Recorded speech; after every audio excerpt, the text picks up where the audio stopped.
Legacy. What better way with this young team? This is the guy that probably hit the biggest shot in Cavs history. They're going up. Oh, my goodness. Hayward came down so hard. Okay, Hayward broke his leg. Hayward has broken his leg. Hayward has broken his leg.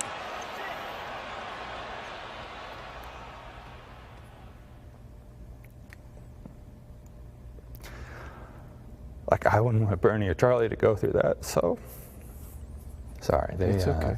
And I remember seeing my mom, and she's crying. And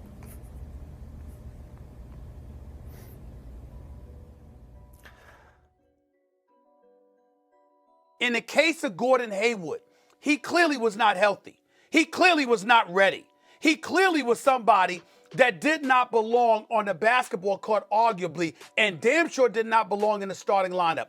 When you look at an athlete like Gordon Hayward, you really see a player that truly deserves every single penny of his money.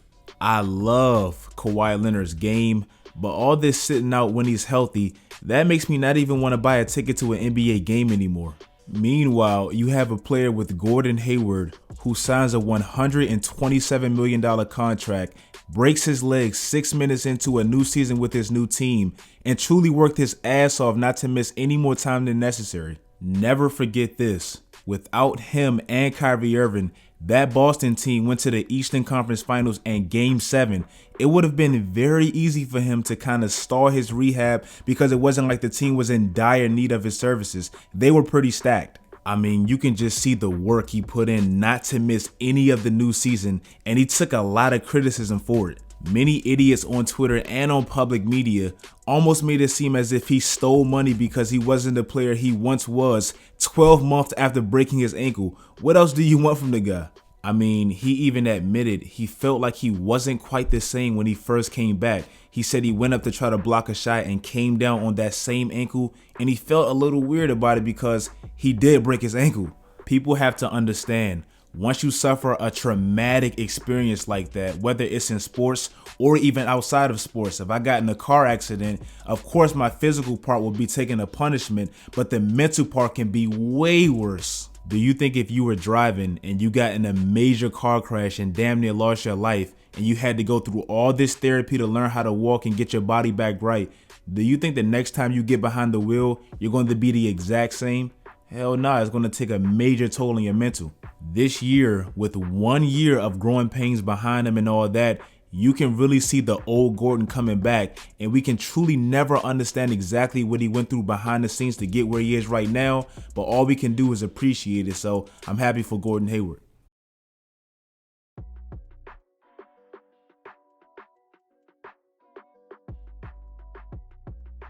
In 2004, Shaun Livingston was drafted with the 4th pick, mainly because of his size and athleticism at the point guard position.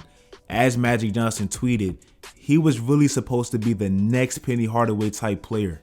I mean, they pretty much were the exact same size at 6'7", 6'8". They both had the athleticism and the passing ability to play point guard at that size. They both had the mid-range game. Shaun Livingston was very similar to Penny Hardaway.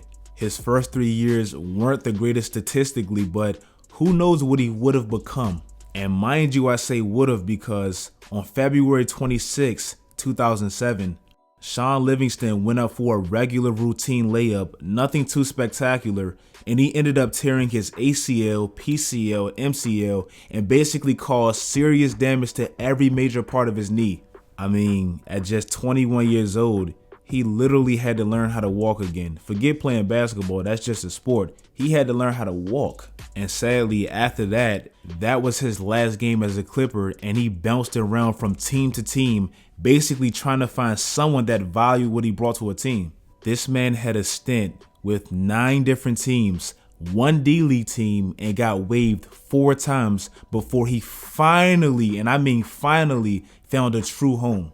As we all should know, Shaun Livingston landed with a Golden State team that utilized what he did perfectly. They didn't ask him to do too much, be a splash brother, shoot threes, none of that. They basically asked him to size up smaller guards, do that turnaround jump shot, and it was lethal in some key moments. He was able to be a major part in 3 different NBA championships and truly had one of the greatest comeback stories of all time if you ask me. And as I said with Gordon Hayward, Shaun Livingston even said it wasn't so much of the physical part, it was more of the mental part that hurt him. So we have to appreciate that and appreciate that comeback.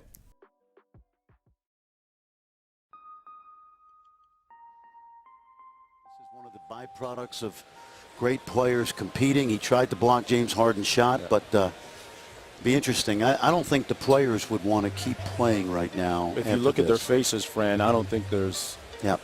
It would be very challenging mentally. This was the reaction of some of the NBA's biggest stars when Paul George had one of the most gruesome injuries ever in a meaningless scrimmage with Team USA. At the time, Paul George was only 24 years old and he was truly on the rise to being a superstar. I showed you guys his tweet when he said he'll be back and better than ever. And man, he did not lie. I want you guys to listen closely to what I'm about to say, and I really hope how amazing this is truly resonates with you. Paul George broke both bones in his lower right leg in August of 2014, and it was nasty. By late September, he was already putting weight back on that same leg, and by October, he was shooting jumpers again. By that April, he was back in the NBA playing games. I'm not a doctor, but I guarantee any normal doctor would not recommend playing high-intensity sports for at least 12 to 18 months suffering an injury like that. He was back in only 8. The next season, basically 14 months after his injury, he came back and played 81 games, made an All-Star team, and he's been an All-Star ever since. You didn't really hear anything about him saying he's scared to play back-to-backs, he's nervous to play, none of that, and he would have had a very valid excuse. He was just a true warrior. Last year, this man was in the MVP convo averaging almost 30, and these have been his games played by season since his injury. That's a true warrior, man. Look at his averages before his injury versus after. This man did not lie when he said he'll be back and better than ever. I know a lot of people forgot about this, but this is why it's always a little bit hard for me to criticize Paul George, because I will never forget about that story. And you see the emotion on Derrick Rose's face. A 50-point effort to get the Timberwolves a gutty win over the Utah Jazz. These last 2 years, I feel like the resurgence of Derrick Rose doesn't quite get the attention it deserves. I feel like by now, everyone knows his story and what he's been through, so I don't want to talk too much about that. But I just really remember a time, not even too long ago, Derrick Rose played for the Cavaliers with this very weird fit, and he was questioning whether he wanted to play basketball anymore, but he just simply stuck with it. He's proven to easily be one of the most resilient players to ever play any sport. I mean, his injury list is ridiculous. His knees, his ankles, his elbows, his face, his wrist. I mean, it's just like, what point is enough enough? Carmelo Anthony just recently came out and said this about him, and man, when I read this, I just can't have any more respect for this man's drive. Last year, this man averaged 18 points off the bench and almost made an All-Star team. This year, this man is averaging 20 off the bench in 25 minutes, and he probably will make an All-Star team. With all this man has been through, it's still really amazing that he's out there being productive. He's not just out there collecting the check. He's still out there showing flashes of old D Rose, so we have to appreciate that. Honestly, I saved Derrick Rose for last because he really inspired me to bring you guys this video. I'm currently reading one of his books called I'll Show You. I don't know if it just came out, but it's a very, very great read, and it kind of brings you into everything that goes into getting back on that court once you suffer an injury and everything he went through. So if you guys have some spare time, I recommend you guys read this book. It's a really good read. If you guys like this video and want more videos like this, please drop a like. Also follow my social media sites. That's where I'm most active, especially my Twitter. Do all that great stuff, guys, and never, ever, ever, ever, ever, ever give up, man. These guys, they're just humans. I know they're big and they're on TV, but they're humans. So if they can do it, anyone can. Like the video, follow my social media sites, and as always, until next time, stay tuned.